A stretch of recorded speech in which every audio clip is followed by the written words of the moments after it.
Hi there. In the next 2 minutes, I want to make you think about what might be competing for your students' attention while you're presenting your teaching slides in your classroom.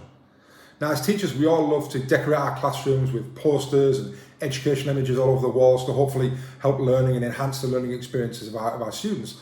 But have you ever thought about actually what you're putting around your whiteboard at the front of your classroom that might actually be competing for your students' attention? Let's face it, when we go to the cinema or the theatre, you wouldn't expect to see lots of posters and colourful images around what you're looking at. We want to try and make that as simple as possible and really focus our attention in on the play, the film, whatever it is.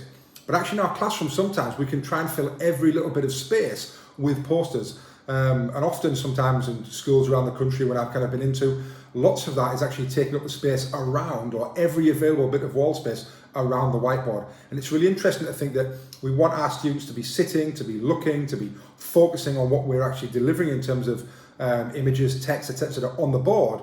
But you've got a whole host of things going on around there that their eyes might be wandering around to because of the way you've created that.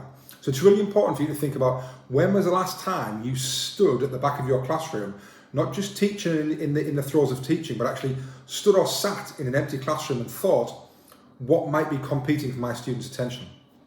Also, and I was in a talk with a primary school about this a while ago, and I wish I could remember who they were to be able to kind of give them the credit. They talked about the cheap seats in their classroom, that if you go to a theatre, there's normally expensive seats or cheap seats, and actually some of those cheap seats might have restricted views or a strange line of sight. Actually, do you know where your expensive and your cheap seats are in your classroom?